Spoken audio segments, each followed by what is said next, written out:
how do you expect anyone to say, I'll be your donor? You talk to your doctors, you talk to the nurses, you talk to the social workers, and they say, well, who are your friends? Who is your family? Who do you work with? Do you go to a church? You start talking to anybody and everybody that you can think of. They said most people have 100 or 200 people that they have contact with. So they said, I would suggest that you start talking to those 100 or 200 people. You have to tell your story. You have to be willing to tell your story. Your friends want to know your story. They want to know what's going on with you.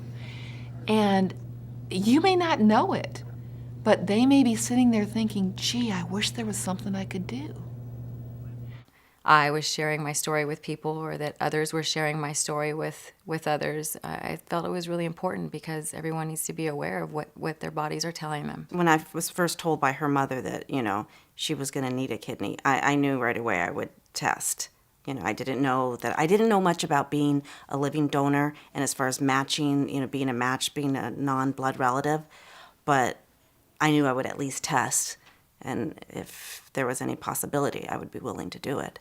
Talking to my mother about being a donor, just more letting her know that I would do that, and that there was no pressure from her, and that I was a willing volunteer to go through the process. What should we do? Is there any way else we can help? And I don't know if it was myself or anybody else that brought, hey, why don't we just see if any of us are a match? So I guess that time we told our dad that, hey, I think we should just go ahead and see if we can, if one of us are a match, just in case. I was still kind of reluctant, and I was still kind of scared to go to my family and say, would you mind donating a kidney to me, And he told us that the doctor had said that he needed to talk with us about living donation. I asked the question just like the doctor was asked the question. Doctor want to know, will you give me a kidney? We had no idea. We didn't fathom that there was a way to even be able to bring him back to health. I thought they knew about it, I thought, well, I know about it, so they got to know about it.